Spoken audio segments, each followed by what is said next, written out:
ওই গৃহবধূ দেবরূপা যাকে জ্বালিয়ে পুড়িয়ে শেষ করে দিয়েছে ওই ক্ষিতিশ বাবু, সে বিচার পাবে, ন্যায় বিচার পাবে। আর এই ন্যায় বিচার পাওয়ার জন্য জাস্টিসকে বিশ্বাস করি আমি। জাস্টিস চাই, তার জন্য আমি যে কোনো মূল্য চোকাতে পারি।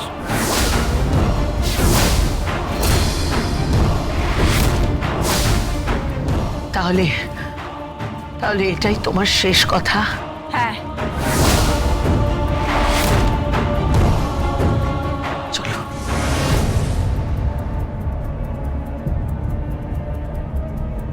স্বস্তিক, তুই যাবি না? না, আপাতত আমি লেডি সালমান খানের পাশে আছি।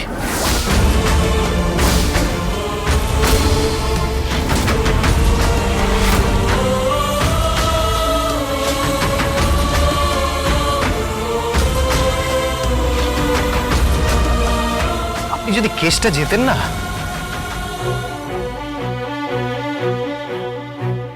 তাহলে কি করবেন?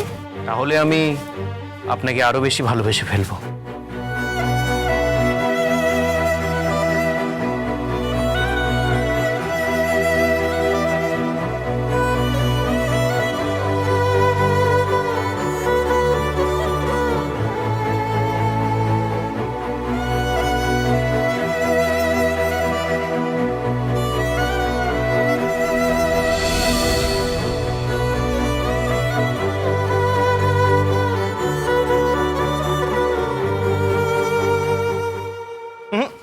আপনি কেন?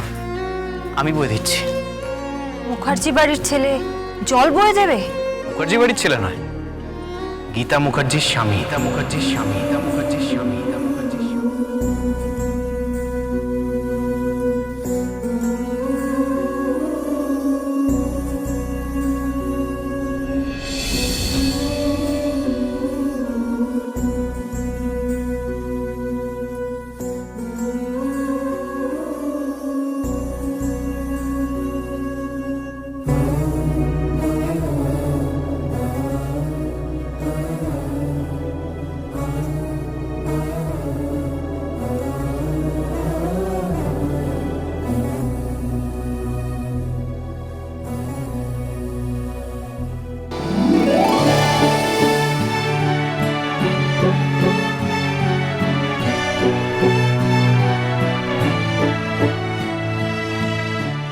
বাবা, গীতার বর দেখো গীতার জন্য জল বয়ে দিচ্ছে গো। বড়লোকের ছেলে জল বয়ে দিচ্ছে। হ্যাঁ, একেই বলে প্রেম, কাঁঠালের আটা লাগলে পারে ছাড়ে না। চিটে ঘুরে পিঁপড়ে পড়লে যেমন হয় তেমন হয়েছে। হ্যাঁ, একদম প্রেমে মজা গেছে বস্তি মেয়ে গীতার সাথে।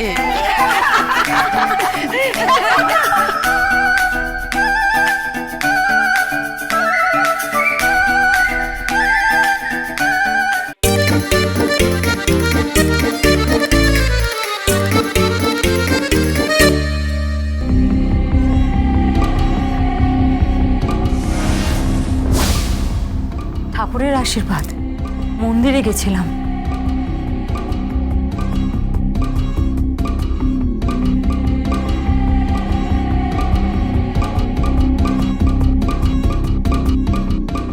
তা আজ কি কোনো ব্রত করলে নাকি? হ্যাঁ। কোনো লাভ নেই, ব্রত করে কোনো লাভ নেই, কারণ ঈশ্বর কখনো পাপীদের আশীর্বাদ দেন না। পাপীদের আশীর্বাদ দেন না, কিন্তু স্ত্রীদের দেন। যদি সেই স্ত্রী নিজের স্বামীর জন্য সবকিছু করতে পারে তাহলে আশীর্বাদ দেন। সবকিছু করতে পারো? পারি, পারি সাত্বিক। আমি তোমাকে ভালোবাসি, আমি তোমার জন্য সব কিছু করতে পারি। তুমি তুমি যাচাই করে দেখতে পারো। তাহলে আমার জন্য একটা কাজ করে দেখাতে পারবে? কি? আমার জন্য আমাকে তোমার জীবন থেকে সরিয়ে দেবে প্লিজ? সাত্বিক। হ্যাঁ, কি দরকার? সম্পর্কটা পচে গেছে, এটা বই নিয়ে গিয়ে কোনো লাভ নেই। তোমার এই ব্রত, তারপর মন্দিরে ঠাকুরের কাছে যাওয়া, এগুলোতে কিছু হবে না, কিচ্ছু হবে না। কারণ তুমি অন্যায় করে এই বাড়িতে ঢুকেছো। ইয়েস, তুমি অন্যায় করে এই বাড়িতে ঢুকেছো। ঈশ্বর তোমার পাশে থাকবেন না, কেন জানো? কারণ ঈশ্বর দেখেন ভালোবাসা। কিন্তু আমি তোমাকে ভালোবাসি সাত্বিক। না ভালোবাসো না, ওটা তোমার লোভ। ইয়েস গিনি, ওটা তোমার লোভ। ধনী বাড়িতে বউ হওয়ার একটা লোভ, বড়লোক হওয়ার একটা বাসনা তোমার। তার জন্য তুমি কপট চাল চেলেছিলে, আর সেই চালে তোমার সঙ্গে আমার বিয়ে হয়েছিল। তুমি আমাকে সিঁদুর দেবে কিনা? এটা শোনো প্লিজ, শোনো। সিঁদুর পরাও বলছি।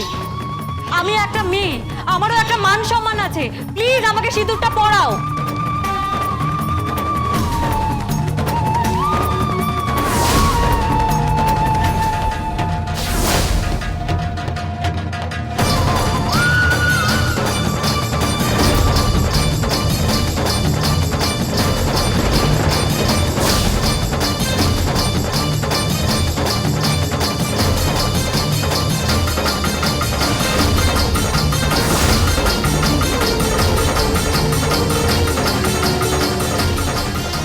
আপনি? আমি স্বপ্না, গীতার মা। গীতার মা মানে? আন্টি, আমার সঙ্গে তো গীতার বিয়ে হলো, সিঁদুরদানও হলো। সে কি? ও তো গীতা নয়, আমার বড় মেয়ে গিনি।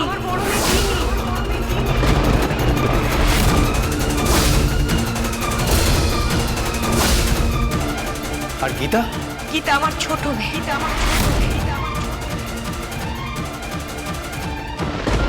আর তোমার এই সিঁড়িতে সিঁদুরটা না জোর করে পড়া, আর আমার না ইচ্ছা করে তোমার এই সিঁদুরটা আমি জাস্ট মুছে।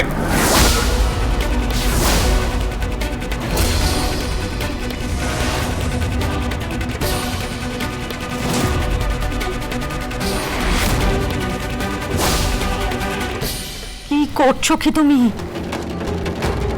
আমার সিঁদুর তুমি মুছবে না। বেশ করবো, মুছে দেবো তোমার সিঁদুর। বড়টা,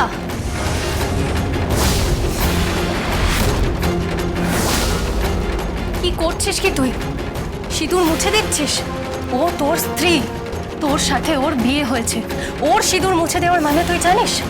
মিনিমাম তো কিছু একটা আচার আচরণ মানবি নাকি? শীতের সিঁদুর মুছে দিচ্ছিস? হ্যাঁ, ওর কাছে আমি উল্টো, বুঝতে পারলি? আমি ওকে টলারেট করতে পারি না, আমি নিতে পারি না ওকে।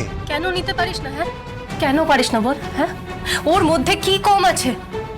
তুই সম্পর্ক গুলিয়ে ফেলছিস, তুই বাড়িটাকে কমপ্লিকেটেড করে ফেলছিস, তুই নিজের স্বার্থের জন্য, নিজের ভালোবাসার জন্য পুরো পরিবারটাকে হ্যারাস করছিস। মেঘ, নিজের লিমিটের মধ্যে থাকো। একটা চড় মারবো তোমাকে এবার। ছোট ছোটর মতন থাকো। সব সময় ছোট ছোটর মতো থাকো, ছোট ছোটর মতো থাকো, শুনে শুনে আমার কান ঝালাপালা হয়ে যাচ্ছে। কিন্তু এটার কি কোনো মানে আছে? বৌদি শুদ্ধ শান্তিভাবে স্নান করে উপোস করে ব্রত রেখেছে তোর জন্য, মন্দিরে গিয়ে সেই ব্রত উদযাপন করেছে, আর তুই বলছিস ওর শীতের সিঁদুর মুছে দেবে? বেশ করেছি, যা। স্বামী স্ত্রীর মধ্যে নাক গলাতে হবে না তোকে। কতজনকে বলবে স্বামী স্ত্রীর মধ্যে নাক গলাতে হবে না? কাউকে বলবো না, কাউকে প্রয়োজন নেই। কারণ আমি এখনো নিশ্চিত যে স্বস্তিকের সাথে গীতার সম্পর্কটা পুরোপুরি মিথ্যে। এটা একটা বোঝাপড়া, আন্ডারস্ট্যান্ডিং। গীতা কখনোই স্বস্তিকের নয়, আর স্বস্তিকও গীতার নয়। তাহলে গীতা কার? এই প্রশ্নের উত্তরটা কি হতে পারে তুমি জানো না? সাত্বিক। হ্যাঁ, কাল তোমাকে কোর্টে তুলবে। নিজের ভবিষ্যৎ দেখতে পাচ্ছ তুমি? কাল তোমাকে গীতা কোর্টে তুলবে আর ছিন্ন বিচ্ছিন্ন করবে। তোমার সমস্ত ডিসঅনেস্টি ধরা পড়ে যাবে। নিজের আখের গোছানোর জন্য আর নিজের স্বার্থের জন্য তুমি কতটা নিচে নামতে পারো সেটা আদালতে ধরা পড়ে যাবে। আর এই প্রথম আমি চাই যে অ্যাডভোকেট গীতা LLB এই কেসটা হারুক।